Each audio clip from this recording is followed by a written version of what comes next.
Hello guys, ഇന്ന് നമുക്ക് ഒരു കുട്ടി ഒരുപാട് കാലമായിട്ട് റിക്വസ്റ്റ് ചെയ്ത ഒരു ബണ്ണി ഉണ്ടാക്കാം കേട്ടോ. സൗമ്യ എന്നാണ് ആളുടെ പേര്. ഫസ്റ്റ് തന്നെ സൗമ്യക്ക് ഒരു സോറി കേട്ടോ. ഒരുപാട് കാലം റിക്വസ്റ്റ് ചെയ്തിട്ട് നമുക്ക് ഇതുവരെ ചെയ്യാൻ പറ്റിയില്ല. ഇന്ന് ഞാൻ രണ്ടും കൽപ്പിച്ച് ചെയ്യാൻ തീരുമാനിച്ചു കേട്ടോ. ഇത് ഈ ഒരു വൈറ്റ് കൊണ്ട് തന്നെയാണ് ചെയ്യുന്നത്. ഈ കാണുന്ന ഈ ഒരു ബണ്ണിയാണ് കേട്ടോ ചെയ്യാൻ പോകുന്നത്. ഇത് അത്ര പെർഫെക്റ്റ് ആയിട്ട് സ്റ്റിച്ച് ചെയ്ത ബണ്ണിയൊന്നും അല്ലേ, പക്ഷേ ഈ കുട്ടി ഒരുപാട് കാലം ഇത് ചോദിച്ചുകൊണ്ടിരിക്കുന്നത്. അപ്പൊ നമുക്ക് ഇന്ന് ഇത് തന്നെ സ്റ്റിച്ച് ചെയ്യാം. ഇതിന്റെ സ്റ്റിച്ചിങ്ങും കാര്യങ്ങളും അതുപോലെ തന്നെ സ്റ്റെപ്സും ഒക്കെ ഞാൻ എൻ്റെ കമന്റ് ബോക്സിൽ പിൻ ചെയ്തിടാം കേട്ടോ. കാരണം ഇത് മുഴുവനായിട്ട് ഈ ഷോർട്ട് വീഡിയോയിൽ കാണിച്ചു പോകാൻ കഴിയില്ല കേട്ടോ. ഇത് തന്നെ ഞാൻ പാർട്ടായിട്ടാണ് ചെയ്യുന്നത്. അപ്പോൾ ഇതിന്റെ സ്റ്റിച്ച് എന്ന് പറയുന്നത് നമുക്ക് കണ്ടാൽ തന്നെ മനസ്സിലാവും കേട്ടോ. പിന്നെ ഇതിലൊരു ഡിക്രീസ് സ്റ്റെപ്പ് വരുന്നുണ്ട്. ഡിക്രീസ് സ്റ്റെപ്പ് ഞാൻ ഈ വീഡിയോ തന്നെ വിശദമായിട്ട് കാണിച്ചിട്ടുണ്ട് കേട്ടോ.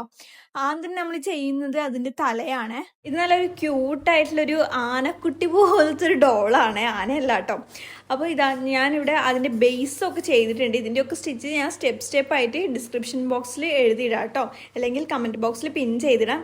ഞാൻ ഇവിടെ ബുക്കിൽ എഴുതിയിട്ടാണ് കേട്ടോ, അത് നോക്കിയിട്ടാണ് കേട്ടോ ഞാൻ ചെയ്യുന്നത് ഇതിൻ്റെ സ്റ്റിച്ചൊക്കെ. അപ്പോൾ ഇത് ഞാൻ ഏകദേശം ഇത് കംപ്ലീറ്റ് ആയിട്ടില്ല. ഇതിൻ്റെ ആ ഒരു തലയുടെ മുകൾ ഭാഗം, അതായത് ഇൻക്രീസ് ഭാഗം മുഴുവൻ എൻ്റെ കഴിഞ്ഞിട്ടുണ്ട്. ഇനി നമുക്ക് ചെയ്യേണ്ടത് ഇതിൻ്റെ ഡിക്രീസ് ആണ് കേട്ടോ. അപ്പോൾ എങ്ങനെയാണ് ഡിക്രീസ് ചെയ്യാമെന്ന് ഞാൻ വിശദമായിട്ട് കാണിച്ചു തരാം.